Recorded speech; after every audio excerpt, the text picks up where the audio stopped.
walked into the studio, did my little audition, and they hired me. With that, Putnam and KTTV set out to invent television news as we know it today.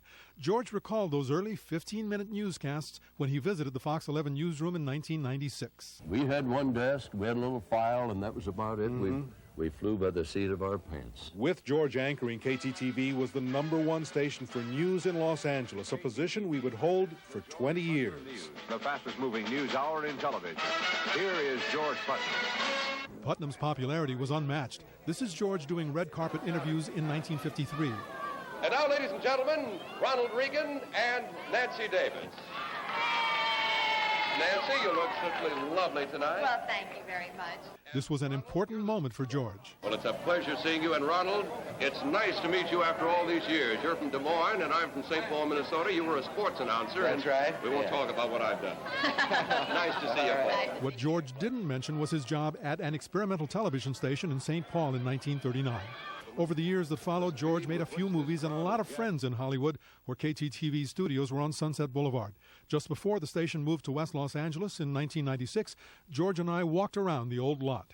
Right over here was the telephone booth, and you know who would call me almost every night? Who? Jeanette MacDonald, Clara Bow, Mae West, and Lucille Ball. Almost every night. George, forgive me for sounding naive, but what did they call you about? Just, hey, watching the news. In the 1960s, man-on-the-street interviews were an important part of KTTV's newscasts. Do you think there's any association or connection between the fullness of the moon and all the violence and the rash of... Well, I don't know. Let's see, the full moon, that means love, right, a full moon? Well, I'm asking you. So the guys that fall in love, they go crazy. I was talking about violence. Well, I don't know anything about violence. I'm a good boy. You're an expert on love. Putnam was also a tough, no-nonsense newsman. In 1955, convicted murderess Barbara Graham called George as she waited for her date with the gas chamber. And I'll never forget the night she called and said to her attorney, could you get Putnam to come out and to see me? And I went out to Norco, drove 2 o'clock in the morning. She was brought to me, got down on her knees and cried and pleaded and said, you know the governor. You got to save my life. And I said, Barbara, we know the whole story. I cannot lie. The film I Want to Live chronicles Barbara Graham's life. Later, George had exclusive interviews with Carol Chessman, the red light bandit who went to San Quentin's gas chamber in 1960. Putnam's investigative reports also attracted a lot of national attention. I want to say how happy I am to be here. As you brought this subject up, I want to say that you have made a major difference in some of the fields of investigation that we conducted.